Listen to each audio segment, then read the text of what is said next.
Last lecture में हम लोगों ने एक law of equipartition of energy देखा था। उसमें अपने को इंटरनल एनर्जी का फॉर्मूला क्या आया था दोस्तों? इंटरनल एनर्जी का जनरलाइज फॉर्मूला मोल के लिए क्या आया था? N into F/2 into RT। ये था internal energy of a gas का formula in terms of number of moles. Very good, very good. ठीक है, तो इफ अच्छा देखो दोस्तों, इसमें नंबर ऑफ मोल ये कांस्टेंट वैल्यू है। एक बार आपको मैंने गैस दे दिया तो उसका नंबर ऑफ मोल फिक्स हो जाएगा ना कि इतनी मोल ऑफ गैस है। अगर वो गैस मोनो एटॉमिक है, डाई एटॉमिक है, वो भी एक ही बार फिक्स हो जाएगा। मतलब मैंने आपको एक डब्बे में डाई एटॉमिक गैस दी तो उसका F5 फिक्स हो गया। 2 कांस्टेंट R कांस्टेंट, मतलब ये सारे टर्म्स क्या है? कांस्टेंट। क्या है? तो कहना है से गैस की जो इंटरनल एनर्जी है वो पूरी तरह डिपेंड करती है टेम्परेचर पे। हाँ, क्या मैं ये बोल सकता हूँ गैस की जो इंटरनल एनर्जी है वो पूरी तरह डिपेंड करती है टेम्परेचर पे? और ये गैस की जो इंटरनल एनर्जी है ये आती कहां से? इंटरनल एनर्जी जो है गैस के पास वो कौन सी एनर्जी से आती है? Very good. तो कहना है कि temperature, kinetic energy of gas पूरी तरह डिपेंड करती है टेम्परेचर पे। इसलिए तो हमने ये भी बोले थे कि टेम्परेचर बढ़ेगा तो रैंडम मोशन फास्ट हो जाएगा, वो होगा तो काइनेटिक एनर्जी बढ़ जाएगी, काइनेटिक एनर्जी बढ़ जाएगी तो इंटरनल एनर्जी बढ़ जाएगी। ठीक है, तो कहना है the temperature internal energy of a gas depends upon temperature, depends upon. तो अगर मैं ये टेम्परेचर को थोड़ा सा इंक्रीज कर दूं, मतलब इस टेम्परेचर का थोड़ा सा इंक्रीज बोले तो dt से, अगर मैंने dt समझते हो ना, dt टेम्परेचर को थोड़ा सा बढ़ाया, थोड़ा सा चेंज किया, छोटा से चेंज को हम d से रिप्रेजेंट करते हैं, तो क्या मैं उस टाइम पे इसको du लिख सकता हूं? Change in internal energy. अरे भाई टेम्परेचर, जब मैं ये कह रहा हूं कि इंटरनल एनर्जी डिपेंड करती है टेम्परेचर पे, तो अगर टेम्परेचर चेंज होगा तो क्या इंटरनल एनर्जी भी चेंज होगी? यस। तो अगर टेम्परेचर का चेंज dt है तो इंटरनल एनर्जी का चेंज du मान लेता हूं, चलेगा? तो अगर इसके हिसाब से अगर मैं ये फॉर्मूला लिखूं du इज इक्वल टू, बाकी सब तो कांस्टेंट ही रहेंगे, तो कहना right this formula as n into F/2 R delta T। हाँ हाँ, और ये इक्वेशन को डब्बे में रखो। ठीक है, ये आपके सिलेबस में नहीं है लेकिन मेरे को आपको कुछ दिखाना है यहाँ से, इस वजह से मैं ये आपको इक्वेशन लिखवा रहा हूँ। ठीक है, तो वो अगर मैं आपको बता दूंगा ना आगे जो हम लोग करने वाले मेयर्स रिलेशन, वो बहुत आसान हो जाएगा आपके लिए। ठीक है, टेक्स्ट बुक में थोड़ा सा उसका लेंदी मेथड है, लेकिन मैं यहाँ से आपको अगर बता दूंगा ना CV का एक अलग से फॉर्मूला शॉर्टकट, तो बहुत इजीली समझ में आएगा। चलो ये du का क्या, ये फॉर्मूला लिख सकता हूँ मैं? हाँ, आपको याद है हमने थर्मोडायनेमिक्स एक चैप्टर पढ़े थे, उस चैप्टर में मैंने आपको चेंज इन इंटरनल एनर्जी का एक फॉर्मूला बताया था। क्या था? क्योंकि वहाँ फर्स्ट लॉ था, वहाँ चेंज इन इंटरनल एनर्जी भी था, तो चेंज इन इंटरनल एनर्जी का मैंने आपको एक फॉर्मूला बताया था। क्या था? नहीं, क्या? वो तो फर्स्ट लॉ के हिसाब से था, लेकिन इंटरनल एनर्जी का खुद का एक फॉर्मूला था, का डेरिवेशन नहीं है हमको, लेकिन वो formula. Very good, very good. हाँ, n CV delta T, T2 minus T1 मतलब डेल्टा T, बराबर। तो ये तो बड़ा चेंज दिखाता है, अगर ये छोटे चेंज में, अगर ये चेंज को मैं छोटा कर दूं तो ये du हो जाएगा। तो क्या मैं इसको n CV dt लिख सकता हूं? हाँ, now compare this to equation. Let's say इसको मैं बोल देता हूं इक्वेशन 1 और इक्वेशन 2। कंपेयर करो इन दोनों इक्वेशन को, कंपेयरिंग इक्वेशन 1 एंड du की जगह du है, n की जगह n है, dt की जगह dt है, तो CV की जगह क्या दिख रहा है? R, बराबर। तो क्या मैं बोल सकता हूं ये फॉर्मूला हो गया CV का? हाँ, क्या मैं बोल सकता हूं ये फॉर्मूला हो गया CV का? हाँ, तो अगर specific heat at constant volume मुझे निकालना है तो कुछ नहीं करना, खाली जो भी गैस है उसका डिग्री ऑफ फ्रीडम डाल दो, CV की वैल्यू मिल जाएगी। समझे? हाँ, टेक्स्ट बुक में मेयर्स रिलेशन में CV की वैल्यू निकालने के लिए तरीका है, लेकिन फिर हर बार आपको अलग अलग CV की वैल्यू निकाल। मैंने क्या किया मालूम? मैंने CV का एक फॉर्मूला ही बना दिया। अब तुमको CV मोनो एटॉमिक क्यों निकालना है तो क्या इससे आ सकती है? डायटोमिक के लिए निकालना आ सकती है, ट्राइटोमिक के लिए आ सकती है, क्या खाली एफ की वैल्यू चेंज करो। और विद वाइब्रेशन विदाउट वाइब्रेशन भी अगर सीवी निकालना डायरेक्ट निकाल सकते हो आप इससे, है क्या नहीं? हाँ, तो लिख दो, एक स्टार डालो और लिखो mathematical relation for specific heat at constant volume. अच्छा सुनो सुनो, एक और बात, यहां पे हमने मोल यूज किए ना, और ये जो सीवी आया ये कैपिटल सीवी है, इसको हम लोग मोलार स्पेसिफिक हीट बोलते हैं। क्या बोलते हैं? तो ऐसा लिख दो, mathematical relation for molar specific heat, molar specific heat at constant volume. ये कैपिटल सी और सफिक्स में भी है, molar specific heat at constant volume, molar specific heat at constant volume. लिखे लिखे, CV is equal to F/2 R। लिखे, बोलो इसमें किसी को कोई डाउट है? समझ में आया इतना? सिंबल लिखे ना उसका, molar specific heat at constant volume, bracket में उसका सिंबल लिखो कैपिटल C और सफिक्स में भी, ठीक है?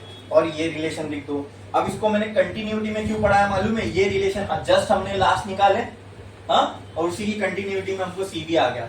अब सुन लो, मैं इससे CP भी निकाल के बता सकता हूँ, इसी से गामा का भी डायरेक्ट सिंगल फॉर्मूला निकाल के दिखा सकता हूँ, लेकिन फिर उतना शॉर्टकट अगर ले लोगे ना तो बोर्ड वाले बुरा मान जाएंगे, ठीक है?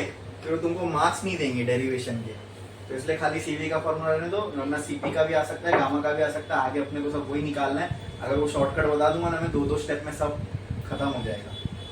देखो मतलब मालूम होने के बावजूद जबरदस्ती लंबा खींचना पड़ रहा है बिकॉज ऑफ बोर्ड्स, ठीक है? क्योंकि एंट्रेंस, जब भी एंट्रेंस की आप तैयारी करते हो तो वहाँ आपको डेरिवेशन नहीं करना है, वहाँ आपको टाइम बचाना है, तो जितने शॉर्टकट है सब दिमाग में होने चाहिए, ठीक है? तो ऐसे जैसे CV का डायरेक्ट फॉर्मूला है ना, ऐसे ही R और F के टर्म में CP का भी एक फॉर्मूला डायरेक्ट आता है।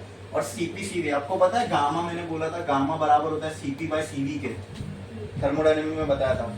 तो ये भी आपको गामा का एक ऐसा फॉर्मूला दे दूंगा ना कि CP CV बार बार पुट करने की जरूरत नहीं है, गामा का भी फॉर्मूला डायरेक्ट F के टर्म्स में आ जाता है, डायरेक्ट आ जाएगी गामा की वैल्यू। तो वो कैसा एंट्रेंस में फिर वो सब फॉर्मूले से बहुत हेल्प मिलती है, जो गैस है डायरेक्ट उसका गामा तुमको फौरन आ जाएगा, CP CV याद करने की जरूरत नहीं। खैर वो भी अपने को नहीं करना है, उन तो जो जैसा अपना डेरिवेशन है उसको सॉल्व करेंगे। फिलहाल CV की वैल्यू लिख दो, CV की वैल्यू निकाल दो।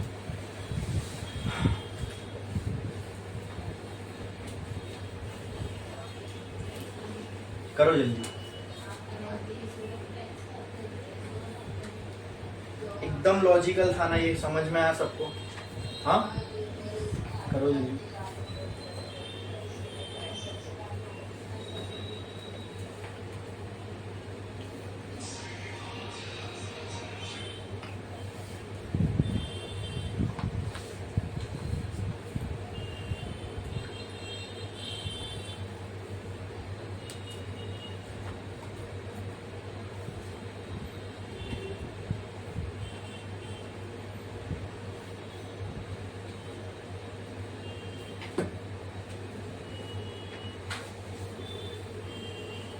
हो गया सबका लिख के? क्या इसमें किसी को कोई डाउट है? अब एक लाइन छोड़ो, स्टार डालो और लिखो Mayer's relation, Mayer's relation, Mayer's relation. अब मैं आपको पहले इसलिए बता रहा हूँ पहले मेयर्स रिलेशन क्या है, तो आपको फिर समझ में आएगा। जब हम डेरिवेशन के थ्रू जाएंगे तो ये प्रोसेस हम कुछ प्रोसेस कंसिडर करने वाले, तो वही प्रोसेस क्यों मैं ले रहा हूँ। अब जैसे मैं कांस्टेंट वॉल्यूम प्रोसेस कंसिडर करने वाला हूँ, तो आप बोलेंगे कांस्टेंट टेम्परेचर प्रोसेस क्यों नहीं लिए सर, हाँ कोई और प्रोसेस क्यों नहीं लिए? तो इसलिए मैं आपको मेयर रिलेशन क्या है वो पहले बता देता हूँ। फाइनल में हमको यही आने वाला है, CP - CV = R, यही होता है मेयर्स रिलेशन। ये रिलेशन हमने याद होगा थर्मोडायनेमिक में वर्क डन निकालना था आइसोकोरिक प्रोसेस का, तो ये रिलेशन हमने यूज किए थे वहां पे। अब इसका डेरिवेशन करने वाले हम लोग, मैं वहां आपको बताया था इसको डिराइव करेंगे हम लोग, ठीक है? और वो जो गामा की वैल्यू होती है ना, गामा की वैल्यू 5/3, ये डायटोमिक के लिए थी ना, एक प्रॉब्लम के थे हमने, यहाँ हम इसको डिराइव करेंगे कैसे, क्यों डायटोमिक के लिए 5/3 होती है, मोनोएटॉमिक के लिए क्या होती है, पॉलीएटॉमिक के लिए क्या होती है, सब देखेंगे। और ये रिलेशन को डिराइव करना है, इसी रिलेशन को बोलते हैं मेयर्स रिलेशन। क्या बोलते हैं? हाँ, वेयर सीपी क्या है? स्पेसिफिक हीट एट, सीवी क्या है? Specific heat eight. तो अगर कांस्टेंट प्रेशर और कांस्टेंट वॉल्यूम की स्पेसिफिक हीट है तो मैं प्रोसेस भी कौन सा कंसीडर करूंगा? कांस्टेंट वॉल्यूम और कांस्टेंट प्रेशर। सिंपल, समझ में आया? क्लियर है? इसमें किसी को कोई डाउट? एकदम क्लियर? ठीक है।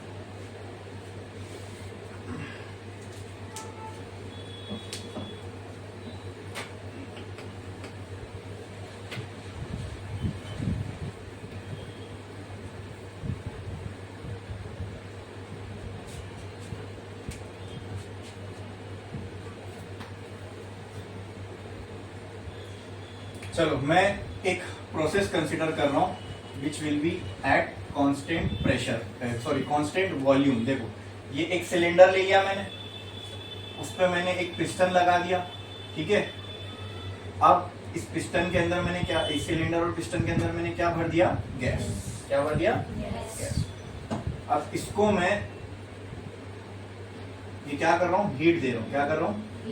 हीट कर रहा हूँ। इस सिस्टम को मैं, यानी इस गैस को मैं हीट कर रहा हूँ। और ये जो हीटिंग हो रही है कांस्टेंट वॉल्यूम होती है, मतलब ये जो वॉल्यूम है गैस की, ये पिस्टन को मैंने फिक्स कर दिया। ये पिस्टन को क्या कर दिया? फिक्स। हिल नहीं सकता, तो वॉल्यूम जम गई, वॉल्यूम चेंज नहीं होगी, बराबर? हाँ। तो जब मैं इसको हीट करूंगा तो इस हीट की वजह से अंदर गैस का टेम्परेचर बढ़ेगा। बोलो, गैस के मॉलिक्यूल यहाँ भागने लगेंगे, उसकी वजह से प्रेशर भी अप्लाई करेगी ये गैस, पिस्टन को पीछे मूव करना चाहेगी। बोलो, क्लियर है? तो मैं क्या अप्लाई कर रहा हूँ यहाँ से गैस के ऊपर? हीट। क्या दे रहा हूँ गैस को? क्या दे रहा हूँ? हीट। अगर मैं गैस को दे रहा हूँ हीट, तो हीट का जो फॉर्मूला होता है अकॉर्डिंग टू कैलोरीमेट्री, क्या ये होता है? NC delta T। बोलो, कहीं पे कितनी हीट है उसको मेजर करना है, उसका फॉर्मूला ये होता है NC डेल्टा T। N होता है नंबर ऑफ मोल, C होता है स्पेसिफिक हीट, डेल्टा T होता है चेंज इन टेम्परेचर। ये आप कहाँ पढ़े होंगे मालूम है? थर्मल प्रॉपर्टीज ऑफ मैटर, ऐसा करके एक चैप्टर था आपको 11th में था। हाँ हाँ, मैकेनिकल प्रॉपर्टीज ऑफ सॉलिड था, थर्मल प्रॉपर्टीज ऑफ मैटर था। उस चैप्टर के अंदर आपको ये रिलेशन मिलेगा, ठीक है। हीट फाइंड करना है, हीट मेजर करना है किसी भी जगह की, तो कैसे निकाल सकते हैं हम लोग? कितने नंबर ऑफ मोल से?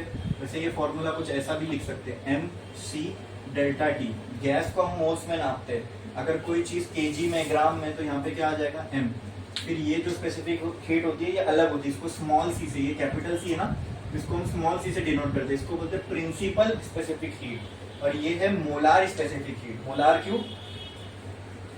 नंबर ऑफ मोल्स में हम लोग गैस को ले रहे हैं ना, हाँ, तो बोलते हैं प्रिंसिपल स्पेसिफिक हीट। वो तो खैर अभी चलो अलग ही टॉपिक्स है सारे, वो हीट के थर्मल प्रॉपर्टीज ऑफ मैटर पूरा अलग से चैप्टर है, उसमें आपको ये मिलेगा।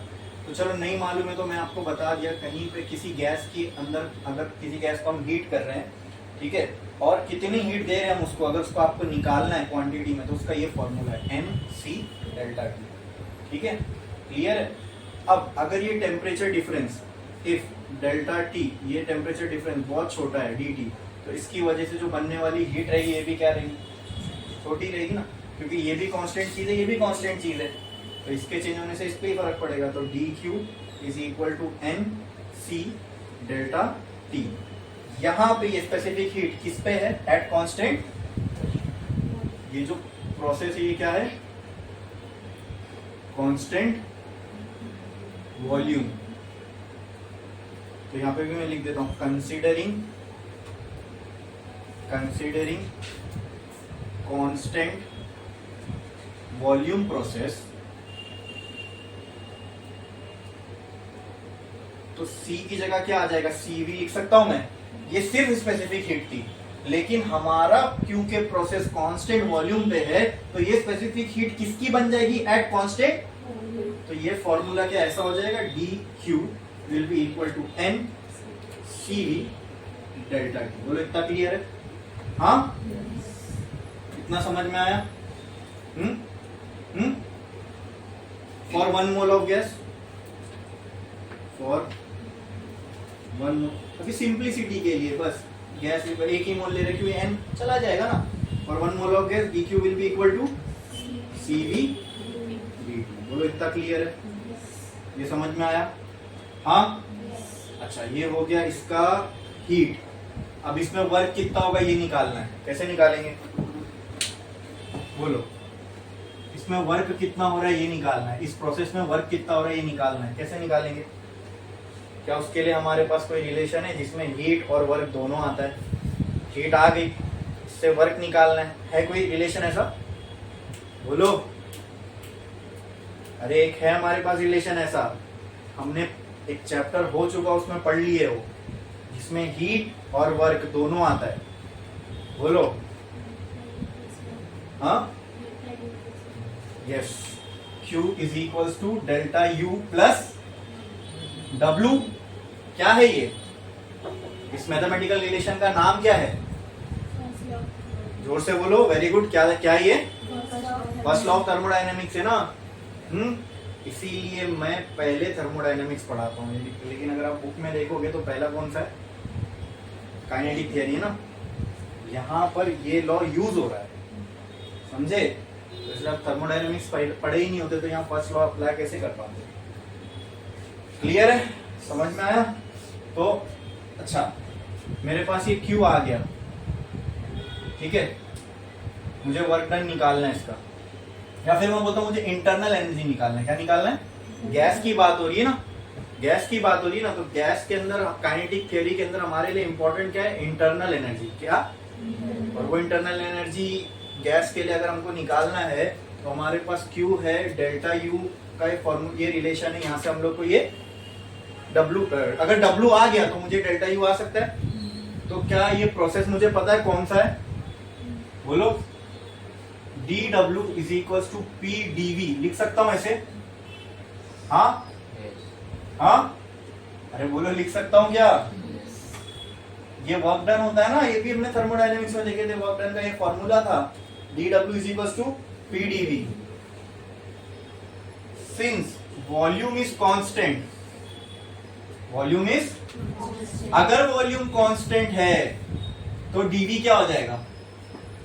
चेंज इन वॉल्यूम क्या हो जाएगी? अगर वॉल्यूम कांस्टेंट है, चेंज ही नहीं हो रही, तो चेंज इन वॉल्यूम क्या हो जाएगी? 0। देयरफॉर वर्क डन कितना आ जाएगा?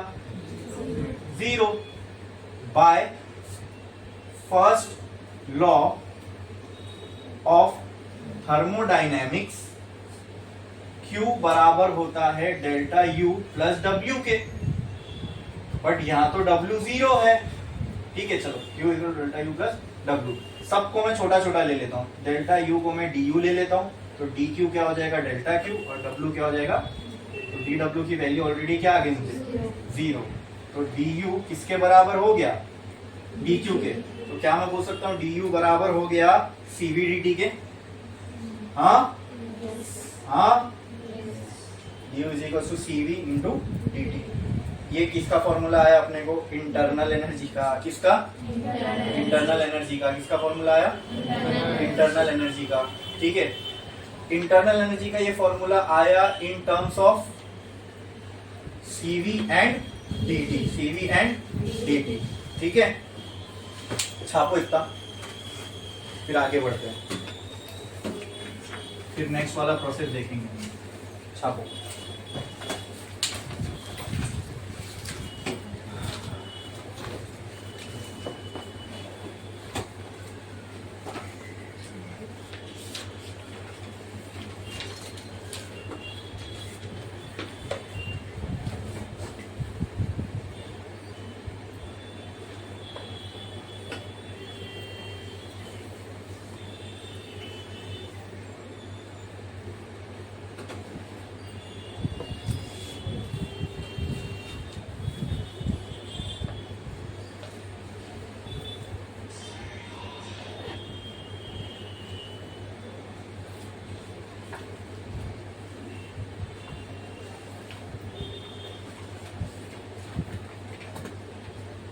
अगर जगह नहीं हो रही रहेगी ना तो बोलो ये चेयर देता हूँ मैं, साइड में लेके बैठ जाओ, उस पर आप लिख के बैठ के लिख सकते हो।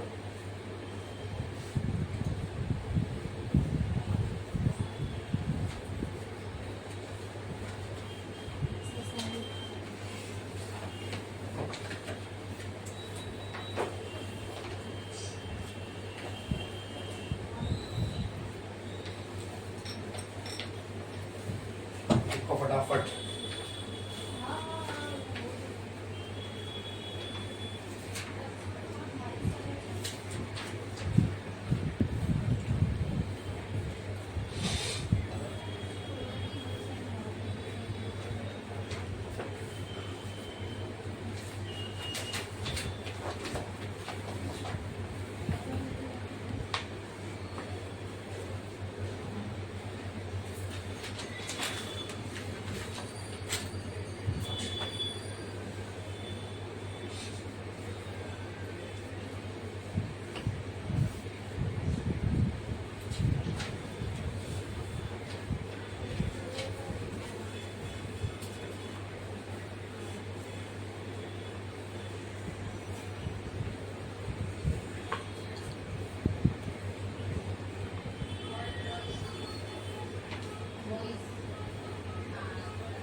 हो गया लिख के?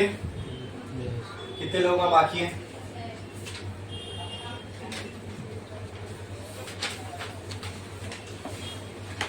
आप एक काम करो, यहाँ आगे आ जाओ सर, तुम आगे आओ। चलो, ये यहां तक हमने एक कांस्टेंट वॉल्यूम प्रोसेस लिए, उससे हम लोगों को एक इंटरनल एनर्जी का रिलेशन मिल गया, ठीक है। अब मैं एक और प्रोसेस कंसीडर करने जा रहा हूं। एक तो रिलेशन आ गया हम लोग को इंटरनल एनर्जी का सीवी के टर्म्स में, हाँ ठीक है। क्यों आया? क्योंकि हमने यहाँ जो प्रोसेस लिया था that was constant volume process. अब एक और ऐसी प्रोसेस ले रहा हूं which will be eight constant pressure, which will be at constant.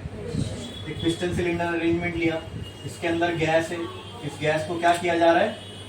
Heat. क्या किया जा रहा है? हीट। मतलब हम लोग इसको क्यों दे रहे हैं। अब इसका जो पिस्टन है फिक्स नहीं है, मतलब वॉल्यूम चेंज हो सकती है। तो क्या होगा? हीट देने की वजह से गैस का टेम्परेचर बढ़ेगा, और टेम्परेचर की वजह से ये गैस जो है पिस्टन को पीछे ढकेलेगी, बराबर। अंदर प्रेशर इंक्रीज नहीं होगा क्योंकि वॉल्यूम बढ़ रही है, pressure will remain constant. Pressure क्या रहेगा? कांस्टेंट। क्यों? क्योंकि वो जो प्रेशर, अगर वॉल्यूम कांस्टेंट है तो अंदर प्रेशर बढ़ता है, क्योंकि गैस को फैलने जगह नहीं है। तो गैस फैल सकती है ना पिस्टन को ऊपर मूव करके, तो वॉल्यूम बढ़ेगी, टेम्परेचर बढ़ेगा, लेकिन प्रेशर विल रिमेन। तो ये कौन सा प्रोसेस हो रहा है यहाँ पे?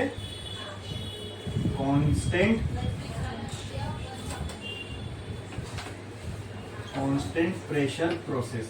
ओके, बोलो ठीक है। अब इसमें हम क्या दे रहे हैं दोस्तों? हीट। हीट को फाइंड करने का फॉर्मूला क्या है? बोलो, अभी तो लिखे ना यार, मैंने बोला ना कहीं पे भी हीट निकालना, उसका डायरेक्ट फॉर्मूला क्या है? एन सी डेल्टा टी, ठीक है।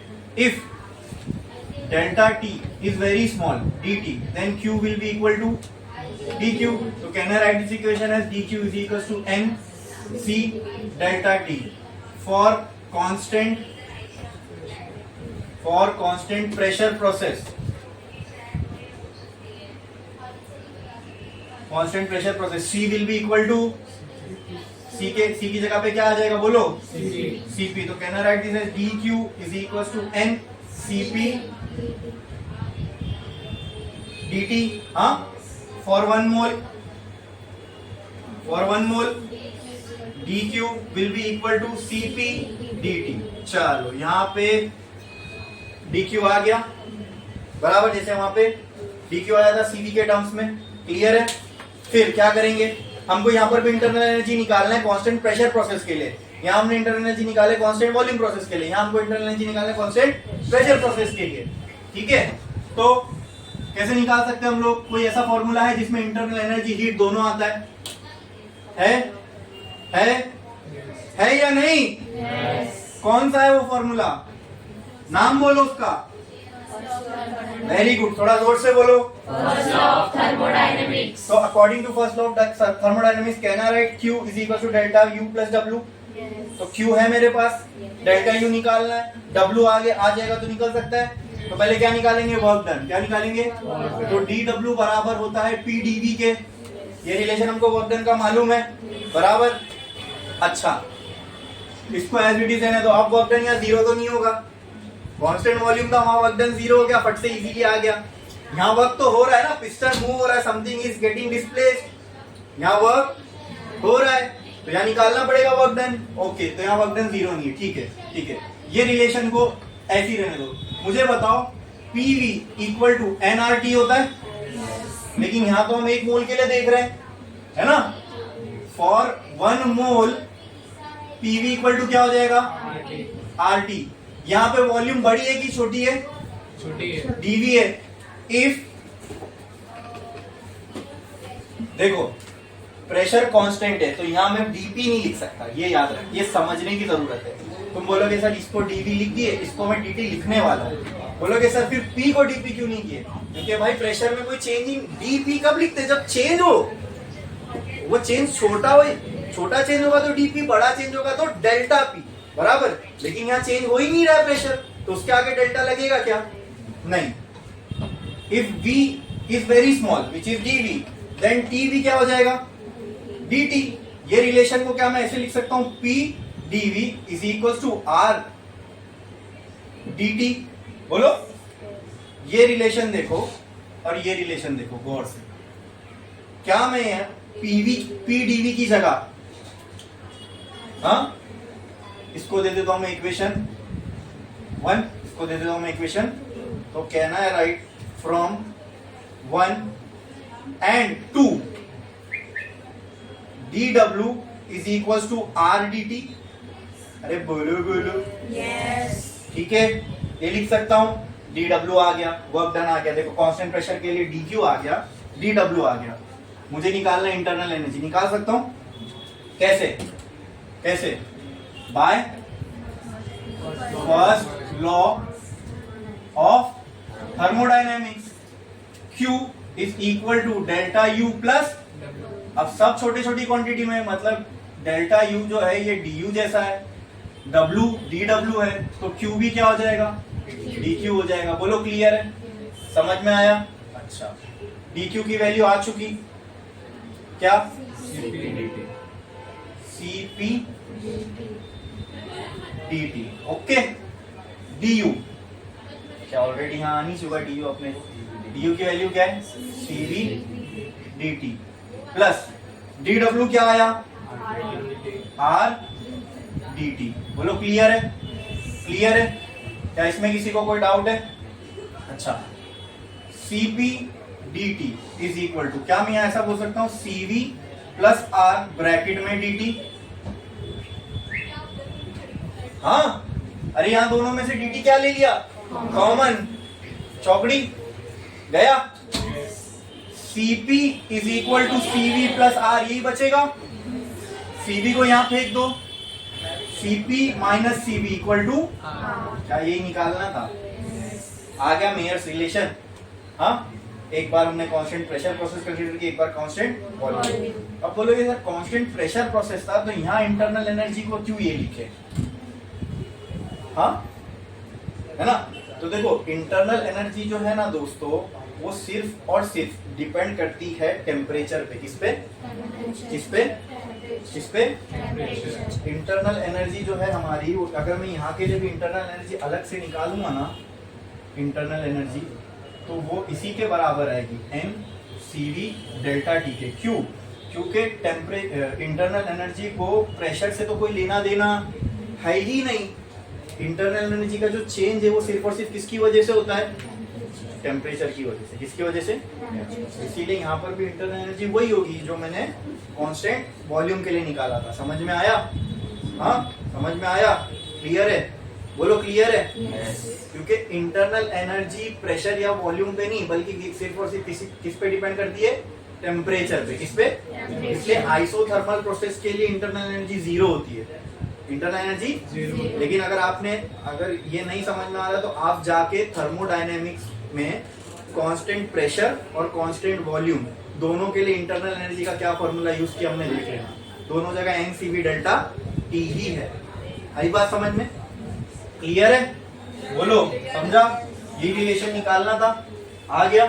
हाँ, अब हमको सीपी और सीवी का एक रिलेशन मिल गया। ठीक है, सीवी की वैल्यू मुझे ऑलरेडी पहले से मालूम है। सीवी की वैल्यू मुझे ऑलरेडी पहले से मालूम है, क्या आई थी? F/2 R। तो क्या यहां से मैं सीपी निकाल सकता हूं? और सीपी सीवी दोनों मालूम है, तो क्या मैं एक क्वांटिटी है जिसका नाम है गामा, इसको बोलते हैं एडियाबैटिक इंडेक्स।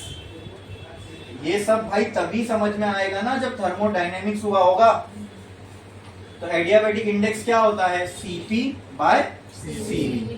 आई बात समझ में?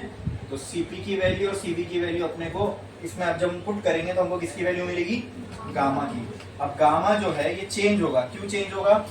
According to gas. Mono atomic है तो उसके लिए गामा की वैल्यू कुछ और होगी, डायटॉमिक है तो कुछ और होगी, और पॉलीएटॉमिक है तो कुछ और होगी। आगे हम लोग देखेंगे, पहले ये मेयर्स रिलेशन कंप्लीट कर लो। यहाँ तक ये हो गया अपना कौन सा? Mayer's relation. समझे? करो कॉपी फटाफट, चलो।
हो गया लिख के?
देखो एक चीज समझो यहाँ पे,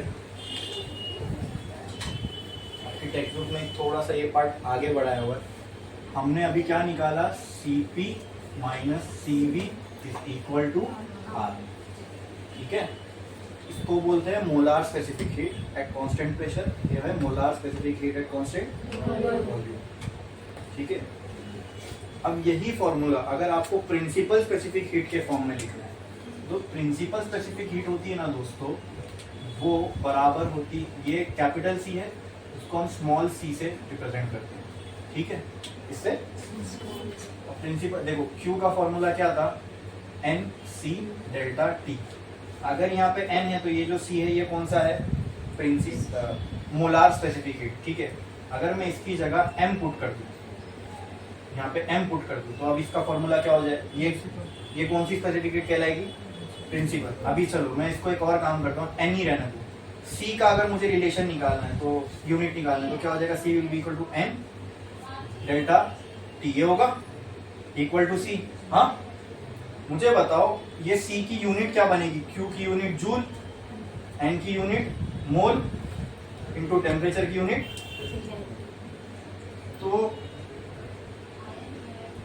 ये हो गई स्पेसिफिक हीट की यूनिट जूल पर मोल केल्विन, जूल पर मोल केल्विन। लेकिन एक चीज देखो यहाँ पे दोस्तों, यहाँ पे क्या आ रहा है, मोल आ रहा है, क्या आ रहा है, ये कौन सी स्पेसिफिक हीट होगी, मोलार स्पेसिफिक हीट, कौन सी। और अगर मैं ये रिलेशन को ऐसे लिखता, एम सी डेल्टा टी, ठीक है। अब सी क्या होता, अब सी की क्या, ये Q upon M into delta T, right. Q की यूनिट जूल, M की यूनिट kg और ये केल्विन। अब इसकी यूनिट क्या हो गई, जूल पर kg केल्विन। तो ये जो C कहलाएगा, अब यहाँ पे ये कौन सा रहेगा, प्रिंसिपल स्पेसिफिक हीट, कौन सा, प्रिंसिपल स्पेसिफिक। तो ये तो था specific heat, molar specific heat, ये था मोलार स्पेसिफिक हीट, ये कांस्टेंट प्रेशर पे कांस्टेंट वॉल्यूम पे, ठीक है। अब प्रिंसिपल स्पेसिफिक हीट जो है, ठीक है, इसका जो रिलेशन होता है वो होता है मोलार मास। अगर मान लो ये Cp मुझे पता है, मतलब मोलार स्पेसिफिक हीट मुझे पता है, उससे मुझे प्रिंसिपल निकालना है, प्रिंसिपल स्पेसिफिक हीट। आप समझ रहे मैं क्या बोल रहा हूं, मोलार स्पेसिफिक हीट के अगर मुझे वैल्यू पता है और मुझे प्रिंसिपल स्पेसिफिक हीट निकालना है, तो उसके लिए मेरे पास फॉर्मूला, कुछ मत करो, ये मोलार थी ना, प्रिंसिपल निकालना है। प्रिंसिपल स्पेसिफिक हीट का मतलब अब ये किसमें होना चाहिए, kg में, तो मोलार मास से खाली मल्टीप्लाई कर दो, जो भी गैस होगी, अभी कांस्टेंट प्रेशर है ना, जो प्रोसेस चल रहा था उसमें जो भी गैस होगी उसके मोलार मास से जितने भी, जो भी मोलार स्पेसिफिक हीट की वैल्यू है उसको मल्टीप्लाई कर दो, तो इससे हमको क्या मिल जाएगा, प्रिंसिपल स्पेसिफिक हीट। अगर मुझे CV निकालना है तो क्या आएगा, M not into capital C। अब बहुत सी टेक्स्ट बुक में जो प्रिंसिपल स्पेसिफिक हीट है उसको हम स्मॉल से रिप्रेजेंट करते हैं और मोलार स्पेसिफिक हीट है उसको कैपिटल से, लेकिन आप बुक में लिखोगे तो स्मॉल और कैपिटल का आपको फर्क समझ में नहीं आएगा, इसलिए हम लोग प्रिंसिपल को S से रिप्रेजेंट करते हैं, किससे, S से, और इसको भी मैं S। तो नीचे क्या लिख दोगे आप, S, इसके नीचे ये जो रिलेशन है इसके नीचे आप क्या लिखना, SP इज प्रिंसिपल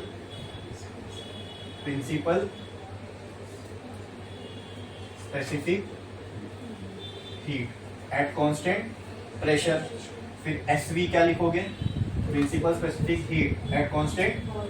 CP क्या लिखोगे, molar specific heat at constant, और CV को क्या लिखोगे, ठीक है। और ये इनका रिलेशन हो गया, क्लियर है, क्या समझा कि नहीं समझा, ठीक है। अब CP की जगह क्या मैं ये तो कैपिटल सी था, SP बाय M नॉट लिख सकता हूं, बोलो। एक काम करो, पहला ये पूरा लिख लो जल्दी।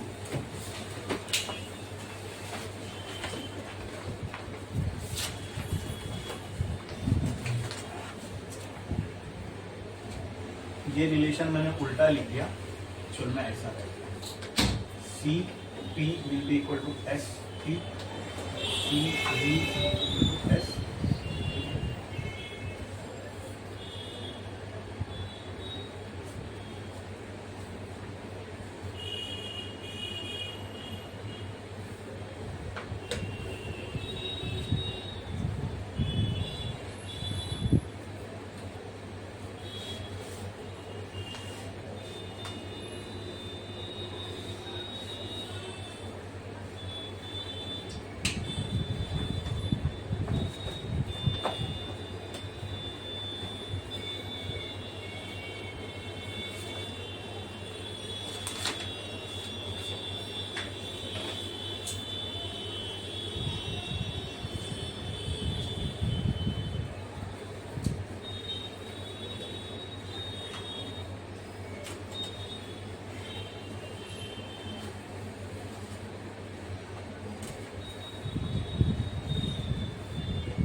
लिखें।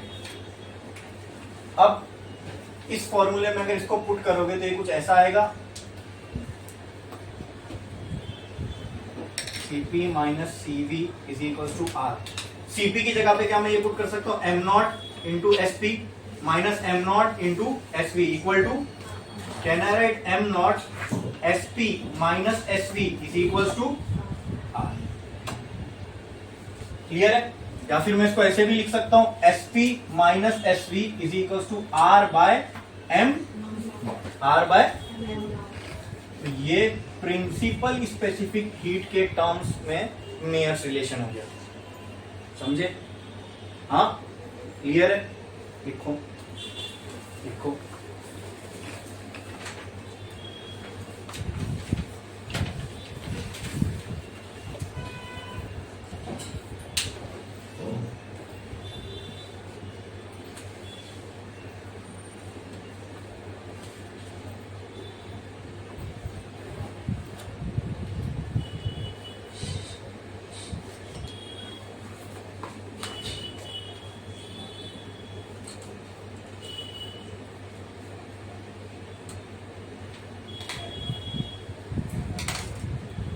ठीक है।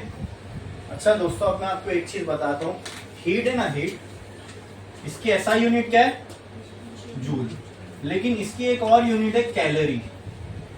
हीट की एक और यूनिट भी कैलोरी, जैसे डिस्टेंस की यूनिट होती है मीटर, सेंटीमीटर, मिलीमीटर, किलोमीटर, एक ही चीज की बहुत सारी यूनिट है, वैसे हीट की एक और यूनिट है कैलोरीज। क्या है?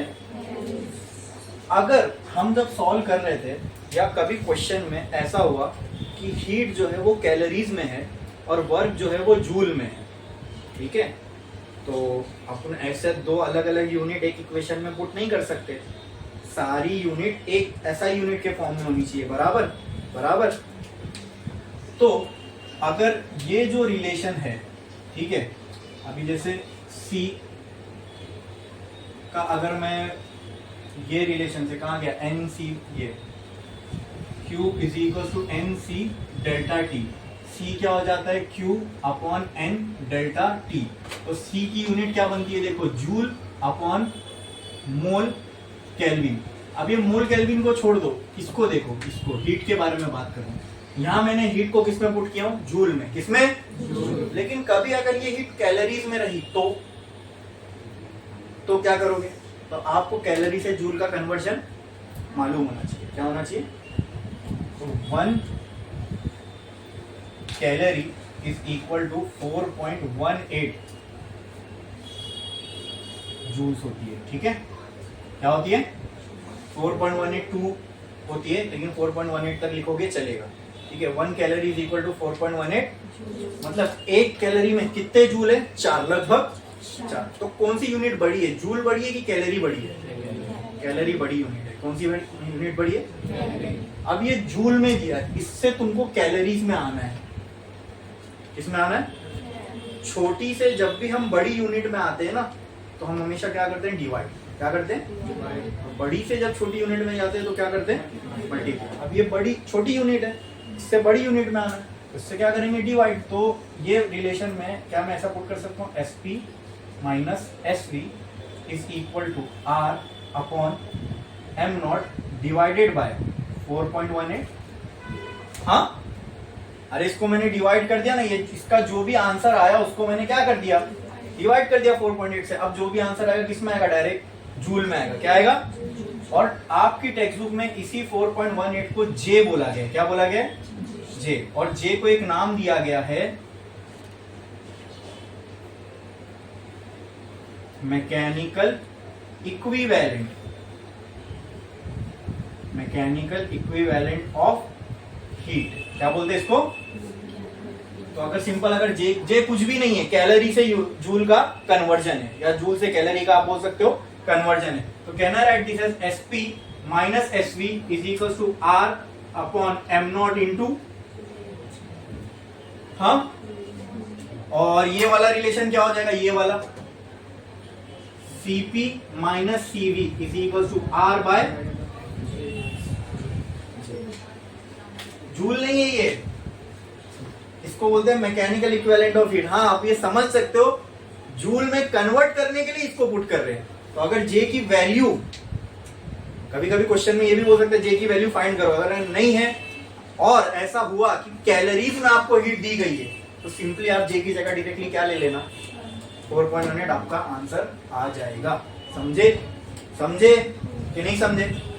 ये समझ में आया ना मैं क्या बोल रहा हूं? अगर कभी हीट कैलोरीज में दी गई, और अपने को तो ऐसा, अपन जब भी प्रॉब्लम सॉल्व करते हैं तो हम लोग कौन सी यूनिट में लेके सॉल्व करते हैं? SI unit. और SI यूनिट एनर्जी की क्या है? जूल। अब अपने को ये अगर स्पेसिफिक हीट भी निकालना है, वो स्पेसिफिक हीट अगर जब हम निकालते हैं तो उसके न्यूमरेटर में कौन सी यूनिट आ रही है? जूल। लेकिन अगर हीट कैलोरीज में रहेगी तो यहाँ पे क्या आएगी? कैलोरीज आएगी ना।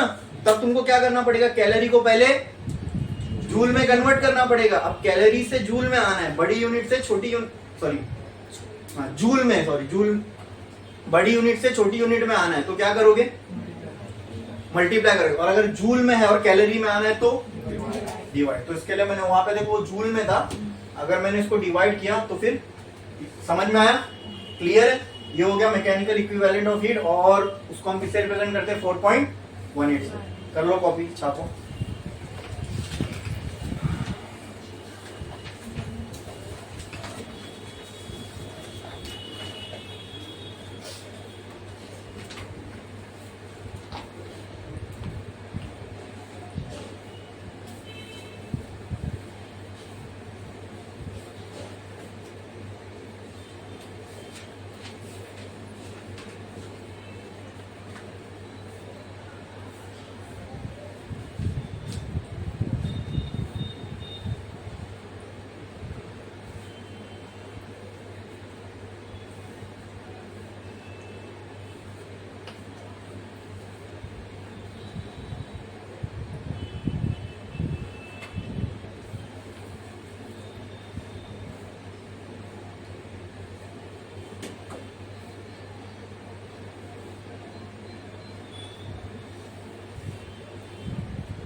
हो गया।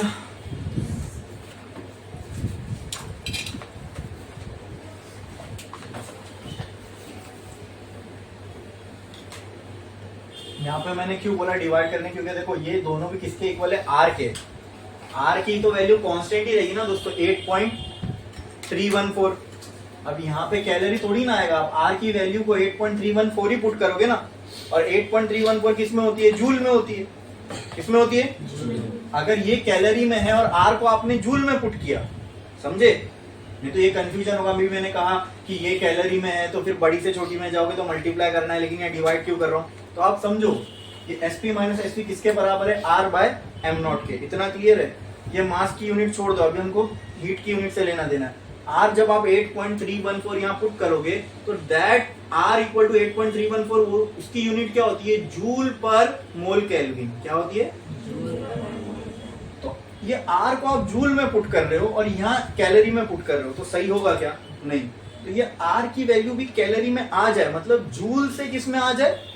कैलोरी में। तो जूल से कैलोरी में जाना है, यानी छोटी यूनिट से बड़ी यूनिट में जाना है, इसलिए हम लोग इसको किससे डिवाइड कर रहे हैं? 4.1। समझ में आया?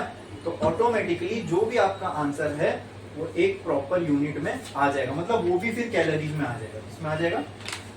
कैलोरीज में। समझ में आया? क्लियर है? हाँ, फिर हाँ बराबर, फिर वो जूल में नहीं रहेगा, फिर वो सारे किस में आ जाएंगे? कैलोरीज में। किसमें? कैलोरीज में। बोलो क्लियर है? समझे? समझे? इसमें किसी को कोई डाउट है? यहाँ तक सबको सब चीज समझ में आई? ठीक है। अब इसके बाद हम लोग निकालने वाले हैं एडियाबेटिक रेशियो की values for monoatomic, for diatomic and for, एक लाइन छोड़ो, स्टार डालो, लिखो value of gamma for monoatomic gas, value of gamma for monoatomic gas, for monoatomic gas, value of gamma for monoatomic gas. लिखा आपने इतना? अब monoatomic gas है, उसके लिए हम लोगों को गामा की वैल्यू निकालना है। ठीक है। पहली बात तो गामा क्या होता है वो लिख लो, उसके जस्ट नीचे लिखो गामा इज इक्वल टू होता है Cp बाय Cv। अच्छा, गामा को बोलते हैं क्या है? एडियाबेटिक इंडेक्स, या फिर इसी को एडियाबेटिक रेशियो भी बोलते हैं, क्योंकि ये रेशियो है ना Cp और Cv का। हाँ, एडियाबेटिक रेशियो की वैल्यू है, एडियाबेटिक इंडेक्स, ये दोनों इसके नाम है। ठीक है। मतलब अगर मुझे गामा निकालना है दोस्तों तो मुझे क्या क्या चाहिए? Cp और Cv। ठीक है। गैस कौन सी है? मोनोएटॉमिक। तो मुझे बताओ Cv का क्या मेरे पास ये फॉर्मूला है? F/2 R। Can I write for monoatomic gas F will be equal to, बोलो बोलो, F की वैल्यू क्या होगी मोनोएटॉमिक के लिए? 3। तो Cv की वैल्यू क्या आ जाएगी? 3/2 R। हो गया। गामा निकालना है, उसके लिए Cp Cv चाहिए। Cv की वैल्यू आ गई, क्या बचा? Cp। क्या ऐसा कोई रिलेशन है दोस्तों जिसमें अगर मैं Cv की वैल्यू पुट कर दूं तो मुझे Cp मिल जाए? हाँ, है ऐसा कोई रिलेशन? बोलो, है ऐसा कोई रिलेशन?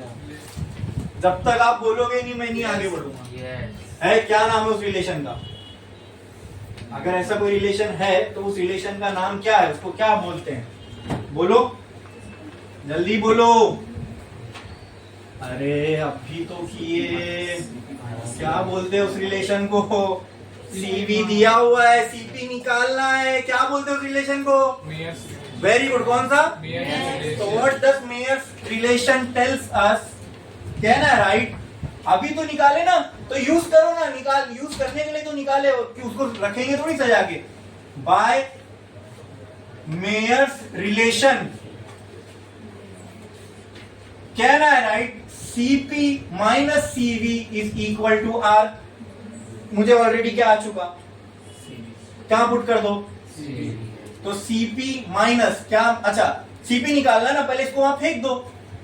R प्लस, ऐसा लिख सकता हूं क्या? Cv की वैल्यू है मेरे पास? कितनी है? 3/2 R। ठीक है। 2 into R 2R plus 1 into 3 3R whole upon 2R plus 3R कितना हो जाएगा? तो Cp कितना आ गया? 5R/2 या 5/2R। ठीक है, समझे? Cp की वैल्यू आ गई। क्या निकालना है? गामा। ये सब मोनोएटॉमिक के लिए आ रहा है ना, क्योंकि हमने यहीं पर मोनोएटॉमिक की डिग्री ऑफ फ्रीडम डाल दी थी। अब जो भी सीपी भी आएगा तो ऑटोमेटिक किसके लिए आएगा, मोनोएटॉमिक के लिए आएगा। अब गामा की वैल्यू लिखो, क्या होती है, सीपी बाय सीवी। तो क्या गामा की जगह मैं ये लिख सकता हूँ 5 by R upon 2 into CV, direct ऊपर फेंक देता हूँ उल्टा करके। सीवी क्या हो जाएगा 2 by 3r, 2 cancel, r cancel. Tell me what is the value of gamma, 5 by 2, 5 by 3। ठीक है, बस खत्म, आ गई गामा की वैल्यू। फोन निकालो, है फोन, जल्दी निकालो। अच्छा ये तो डायरेक्ट आ जाएगा, 5 बाय 3 डिवाइड करो, शायद 1.666 आएगा, है ना, याद कर लेना। रेशियो में ये आएगी, नंबर्स में डायरेक्ट करना है तो गामा की वैल्यू 1.66 आती है फॉर मोनोएटॉमिक। रखे रहो, अभी आगे भी काम आएगा। ठीक है, क्लियर है, समझे? इसमें किसी को कोई डाउट?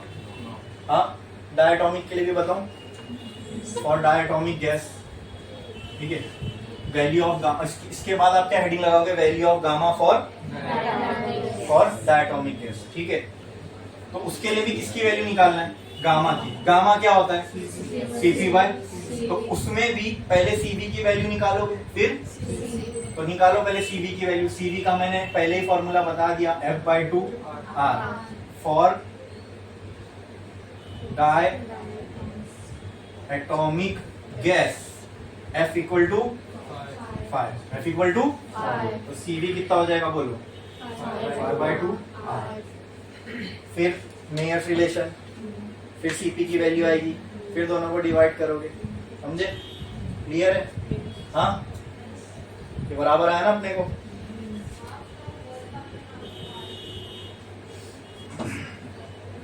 बढ़े आगे, नेक्स्ट, ये मोनोएटॉमिक गैस के लिए अपने को गामा की वैल्यू आ गई।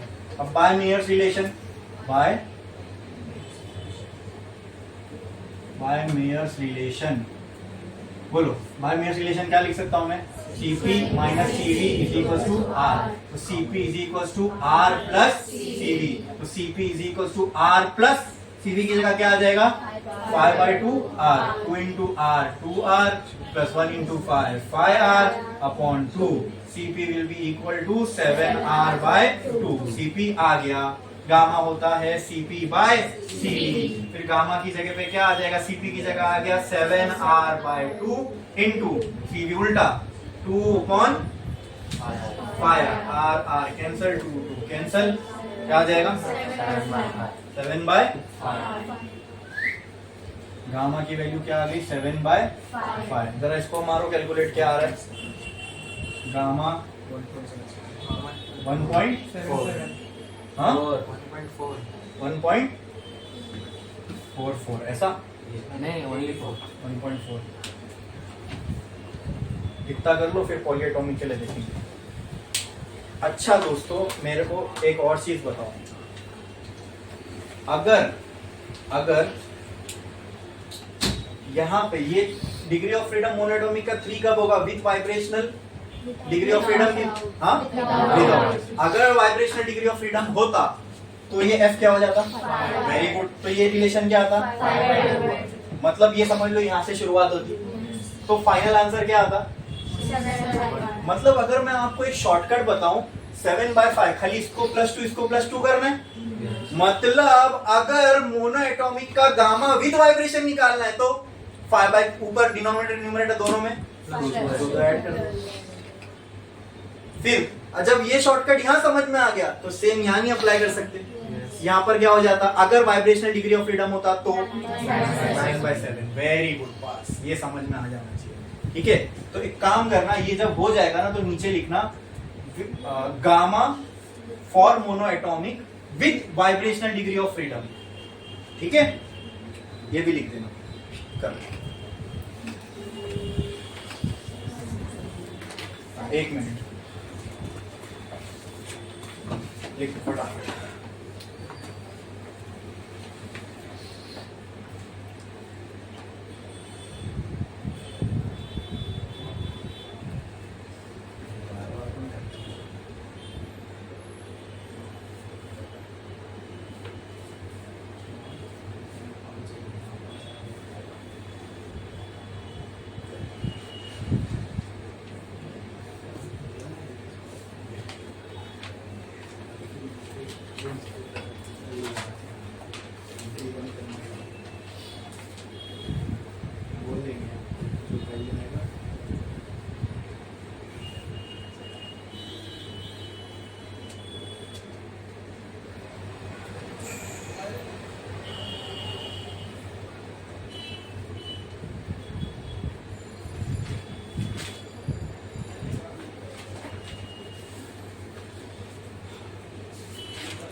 ये दोनों हो गया, ये दोनों हो गया।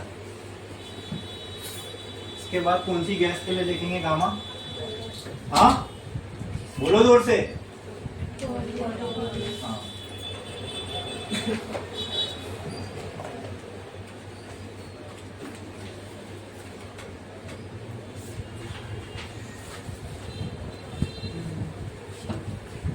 करो फटाफट, जल्दी जल्दी।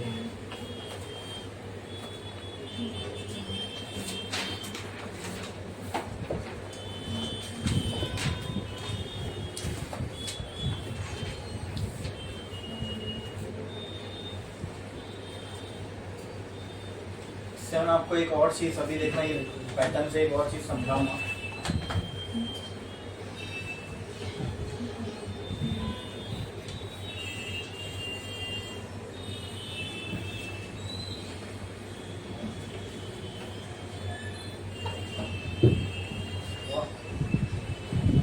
इसके नीचे वो जो बोला था लिखने, वो लिखे, gamma for monoatomic gas with vibrational degree of freedom is equal to 7/5। अरे दो ऊपर नीचे ऐड कर देना।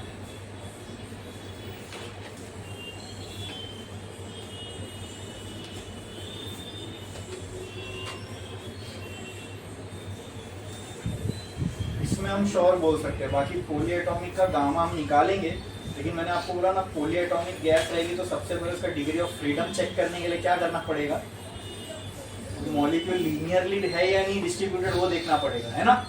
अगर पोली एटॉमिक गैस है और उसके एटम्स लीनियरली डिस्ट्रीब्यूटेड है तो उसकी डिग्री ऑफ फ्रीडम फिर 6 रहेगी क्या? नहीं, फिर उसकी डिग्री ऑफ फ्रीडम फिर 5 ही रहेगी। तो हालांकि अपन 6 लेके सॉल्व करेंगे, लेकिन जब भी याद रखना डिग्री ऑफ फ्रीडम चेक कर लेना, ठीक है, पोली एटॉमिक का, फिर ही आगे बढ़ना। हो गया इतना, उसके लिए भी लिख दिए सेम चीज। क्या? Value of gamma for diatomic gas with vibrational degree of freedom कितना हो जाएगा?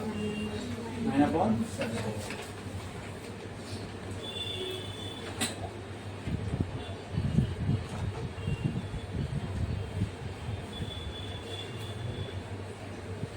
बढ़ो आगे,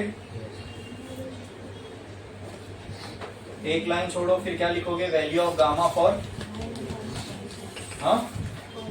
पोली एटॉमिक गैस लिखो, value of gamma for poli atomic gas.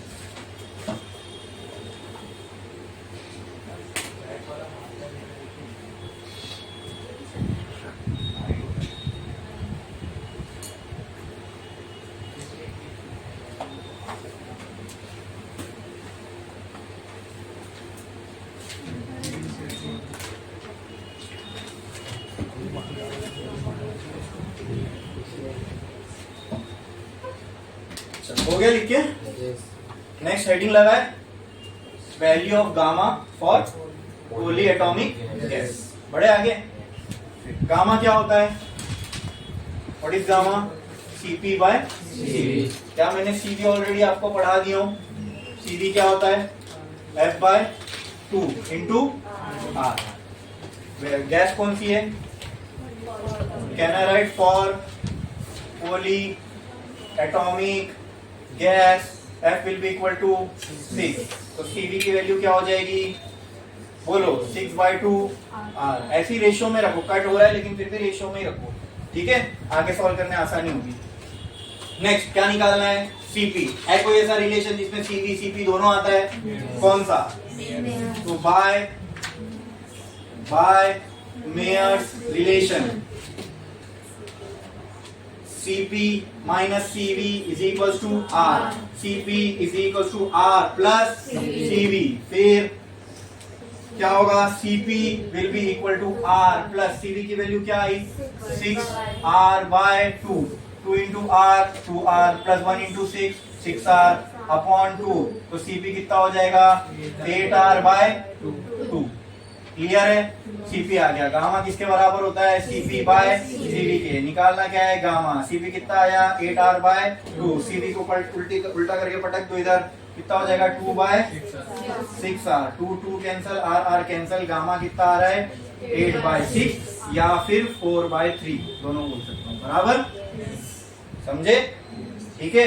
और with vibrational degree of freedom क्या मैं इसको बोल सकता हूँ 4/3 प्लस एफ, यानी एफ में क्या ऐड कर देना 2 ऐड कर देंगे तो वाइब्रेशनल डिग्री ऑफ फ्रीडम के साथ इसकी वैल्यू आ जाएगी, समझे? अच्छा एक काम करो 4/3 डिवाइड मारो, पोली एटॉमिक के लिए बोलो क्या आ रही है गामा की वैल्यू 1.3।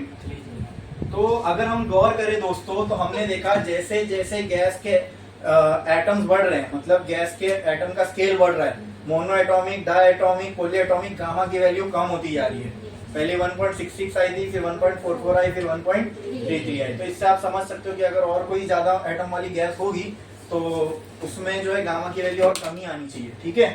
बोलो इतना क्लियर है? हाँ। अब मैं आपको एक मजेदार चीज बताता हूँ, ये टेक्स्ट बुक में नहीं मिलेगी आपको, ये हो गया ना? मुझे आप बताओ CV की वैल्यू अपने को क्या आ गई थी? CV was F/2R। या आपके लिए बता रहा हूँ, खाली इसको आप ध्यान में रखो, इसको बोर्ड में मत करके आना, खाली आपके समझने के लिए एक शॉर्टकट दे रहा हूँ। हमको मालूम है CP माइनस CV बराबर होता है, CP बराबर होता है R प्लस CV के। CP को देखना, अभी ये इतनी बड़ी कहानी की ना गामा निकालने के लिए कैसे शॉर्टकट से अभी गामा आएगा दिखना। ये R प्लस CV की जगह क्या पुट कर सकता हूँ F/2R। तो कहना write CP is equal to R 1 plus F/2। हाँ, R कॉमन आ गया, यहाँ 1 बचा, यहाँ F/2 बचा। बोलो क्लियर है? Now tell me what is gamma? CP/C, ठीक है?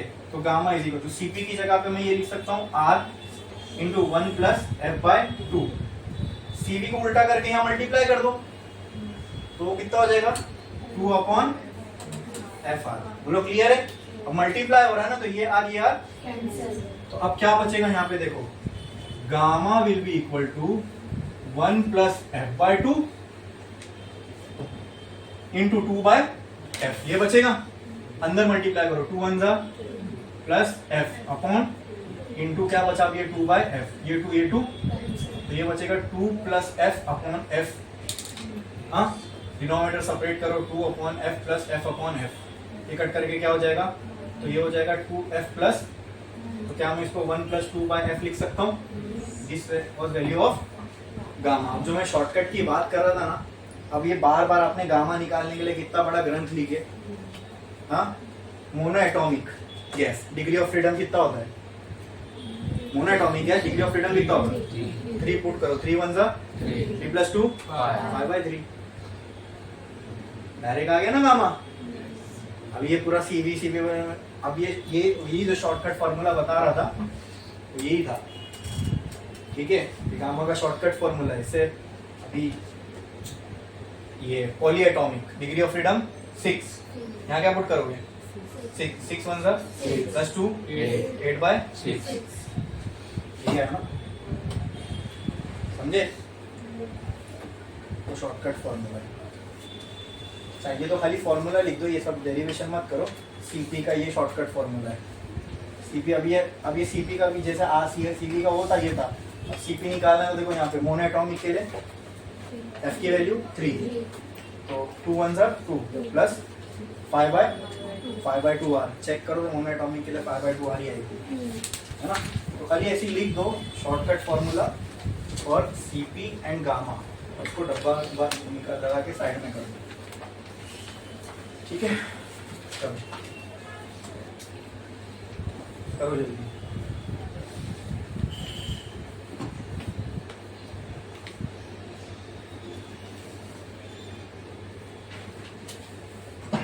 अच्छा, 1 मिनट लिखना बंद करो। यहाँ तक सबको समझ में आया? हालांकि ये तो मैंने एक एक्स्ट्रा नॉलेज दे दिया आपको। आप में से जिसको भी एंट्रेंस करना है, ठीक है, तो मेरी ये नोट्स निकाल के तब देख लेना, तब काम आएगी, ठीक है? गामा की ये वैल्यू आपको, गामा अगर निकालना है, नहीं पता चल रहा, मोनो याद नहीं करना है या याद नहीं है वैल्यू गामा की, तो खाली ये रिलेशन याद कर लो, ऑटोमेटिक इससे गामा की वैल्यू आपको आ जाएगी, ठीक है? CP CV के डायरेक्ट इससे आ जाएगी, ठीक है? ये शॉर्टकट से इनके निकालने के, मतलब ये तो सबसे बड़ा शॉर्टकट है, क्योंकि CP CV जब तक नहीं मालूम तब तक आप गामा नहीं निकाल सकते ना। ये रिलेशन, ये इसके हिसाब से। यहाँ पे जब तक आपको सीपी सीवी नहीं मालूम होगा आप गामा निकाल ही नहीं सकते। मैंने यहाँ गामा के लिए डायरेक्ट आपको एक रिलेशन दे दिया, ये शॉर्टकट है गामा की वैल्यू निकालने का, ठीक है। तो अगर कभी आप एंट्रेंस किसी को अगर करना रहेगा तो वो टाइम पे ये कॉन्सेप्ट बहुत काम आएगा उसको, ठीक है। खैर ये समझ में आया, यहाँ तक समझ में आया सबको। अब यहाँ पे ना, यहाँ पे इस चैप्टर का काइनेटिक थियरी ऑफ गैस खत्म हो गया। एंड क्या बचा? And radiation. अब यहाँ से कौन सा पार्ट शुरू होगा? रेडिएशन वाला पार्ट शुरू होगा, समझे। काइनेटिक थियरी ऑफ गैस खत्म है। अब जो यहाँ से शुरू होने वाला है वो कौन सा पार्ट है? तो वो पार्ट हम देखेंगे, लेकिन एक छोटे से